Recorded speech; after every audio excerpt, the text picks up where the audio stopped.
Magandang gabi mga masters, bali ngayon po ay 3 videos po ma-upload ko po sa aking YouTube channel. Tama nga mga masters, 3 videos nga po ma-upload ko po. Yon, what's up mga masters? Nandito na naman tayo sa panibagong araw, panibagong kabanata na naman ang pagsasama-samahan natin ngayon guys.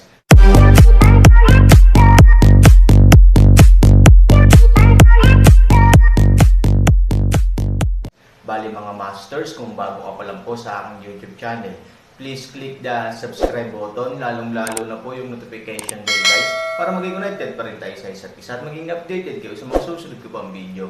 Bali mga masters, bago natin umpisahan ng kwento ay mag-shoutout po muna tayo para sa mga solid nating tagapakinig. Sobra akong nagpapasalamat sa inyo mga Sec Masters at aking mga Emperor. Maraming salamat sa solid na pagsuporta nyo. Yun na nga mga masters, no? Bali hindi na ito patagalin. In 3, 2, 1, let's go!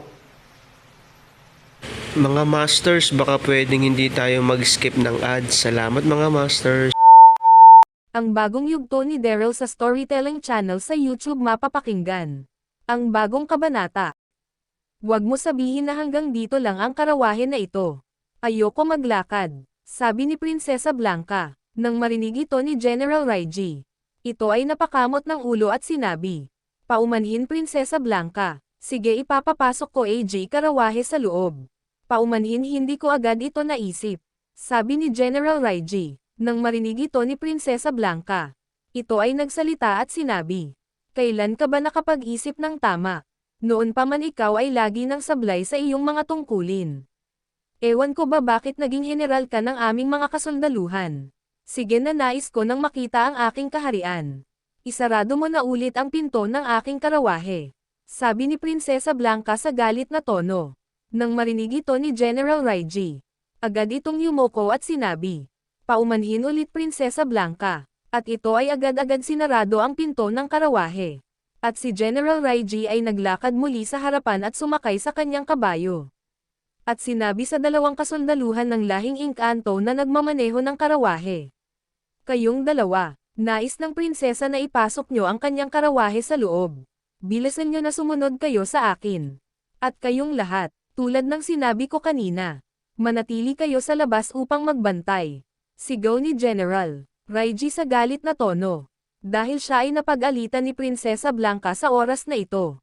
At si General Raiji ay pinalakad na ang kanyang kabayo papasok ng kaharian.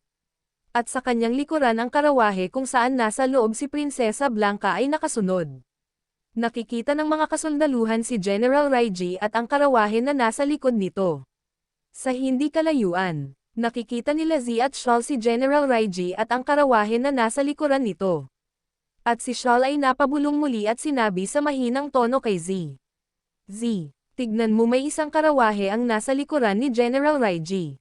Sino naman ang kasakasama ni General Raiji na nasa loob ng karawahe na iyan? Huwag mong sabihin na kasama ni General Raiji ang hari ng mga Engkanto na si Haring Hari," sabi ni Shawl kay Z.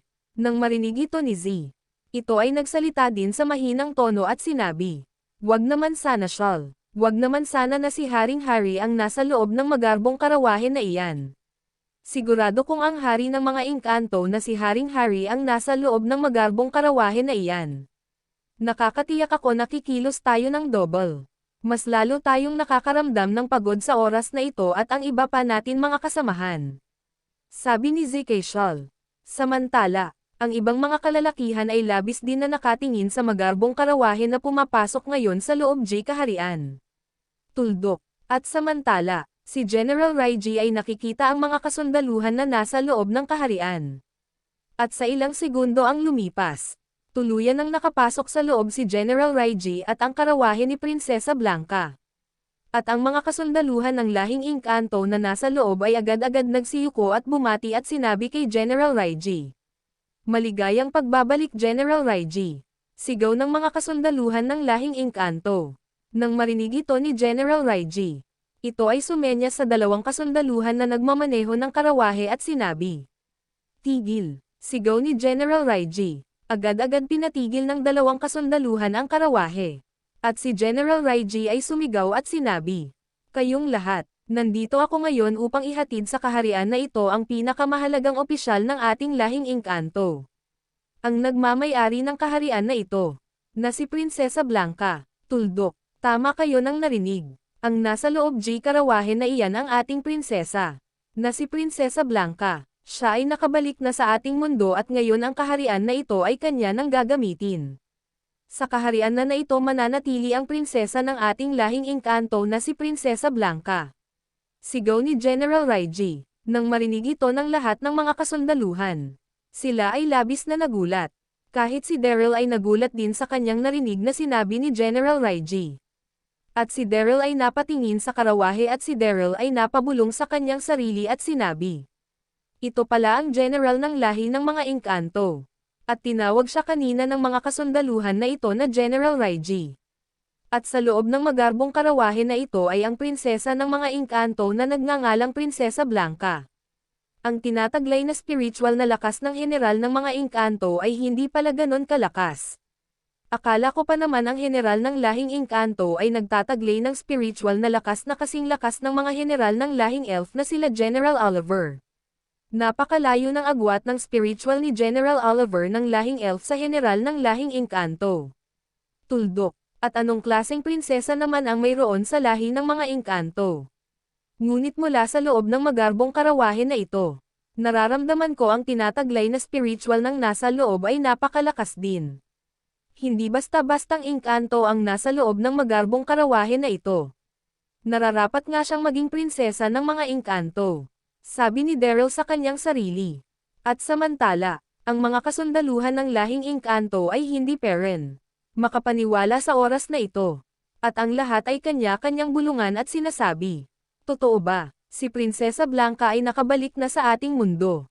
At sa kaharian niya na ito na siya mananatili. Ang magandang prinsesa ay nakabalik na. Mukhang magiging masaya at makulay na ang ating mga araw na pananatili natin sa kaharian na ito. Ang napakagandang prinsesa ay atin makikita araw-araw. Bulungan ng mga kasundaluhan. Naririnig ni Daryl ang mga bulungan ng lahat. At si Daryl ay napabulong muli at sinabi. Totoo ba? Ang prinsesa ng lahing engkanto ay nagtataglay ng kagandahan. Nais ko itong mapatunayan. Kung maganda nga ang prinsesa ng lahing ng mga engkanto. Bulong ni Daryl sa kanyang sarili. At si General Raiji ay biglang napasimangot dahil naririnig din ni General Raiji ang mga bulungan, at si General Raiji ay sumigaw at sinabi. Tumahimik kayong lahat, igalan niyo ang prinsesa natin na si Prinsesa Blanca. Malaki na ang pinagbago ni Prinsesa Blanca. Kaya wag niyo paparinig sa kanya ang inyong mga bulungan kung ayaw niyong mamatay. Sabi ni General Raiji sa pasigaw na tono. At si General Raiji ay agad-agad na bumaba sa kanyang kabayo at naglakad ito sa gilid ng magarbong karawahe at dahan-dahan binuksan ang pinto at sinabi. Mahal na Prinsesa Blanca, nandito na tayo sa loob ng iyong kaharian. Maaari na kayong bumaba sa inyong karawahe. Sabi ni General Raiji, nang marinig ito ni Prinsesa Blanca. Ito ay hindi umimik at ito ay dahan-dahan bumaba mula sa loob ng karawahe. At inaabot ni General Raiji ang kanyang kamay upang alalayan si Prinsesa Blanca. Ngunit, tinabig ni Prinsesa Blanca ang kamay ni General Raiji at sinabi, hindi mo na kailangan alalayan pa ako General Raiji. Kaya ko ang aking sarili. Hindi ako baldado para tulungan mong bumaba. Sabi ni Prinsesa Blanca. Naririnig ng lahat ng mga sinabi ni Prinsesa Blanca. Labis sila nagulat, at si Daryl ay palihim na napangiti sa kanyang sarili at sinabi. Ang prinsesa ng lahing engkanto ay nagtataglay din pala ng masungit na pag-uugali. Ang general ng lahing engkanto ay kanyang pinahiya sa harap ng karamihan. Sabi ni Daryl sa kanyang sarili. At nang marinig ni General Raiji ang sinabi ni Prinsesa Blanca, ito ay labis na napahiya. At ito ay agad-agad na umalis sa harapan ng pinto ng karawahe. At si Prinsesa Blanca ay tuluyan ng nakababa ng karawahe. At ito ay dahan-dahan naglakad sa harapan. Nakikita ng mga kasundaluhan ng lahing engkanto ang figure ni Prinsesa Blanca. Ang mga kasundaluhan ay halos tumulo ang laway sa kanilang nakikita. Kahit nasa hindi kalayuan. Ang mga kalalakihan na nagmula sa lahi ng tao ay labis din na napatingin sa figure ni Prinsesa Blanca lalo na sila Z at Shawl. At si Shawl ay nagsalita at sinabi. Napakagandang nilalang. Sino ang babaeng iyan Z? Sobrang nagtataglay ng napakagandang muka. Na kahit nasa malayo ay nakikita ko ang kanyang magandang muka. At ang hubog ng katawan nito ay sobrang ganda. Sabi ni Shawl at ang mata nito ay halos lumuwa. At si Z ay nagsalita din at sinabi, "Tama ka, Shawl. May ganyan palang kaganda sa lahi ng mga engkanto. At sino naman ang magandang engkanto na iyan? Huwag mo sabihin na ang engkanto babaeng na iyan na nagtataglay ng sobrang kagandahan ay si Prinsesa Blanca. Ang kapatid ni Haring Harry." Sabi ni Z. Nang marinig ito ni Shawl, ito ay nagsalita at sinabi, sa kanyang tinataglay na kagandahan at ang kanyang figure ay may suot-suot na magagarbong kasuotan. Mukhang tama ka, Z. Mukhang ang babaeng engkanto na iyan ang prinsesa ng mga engkanto na si Prinsesa Blanca. Yun na nga mga masters, no? Bali panibagong kabanata na naman yung natapos natin ngayong gabi.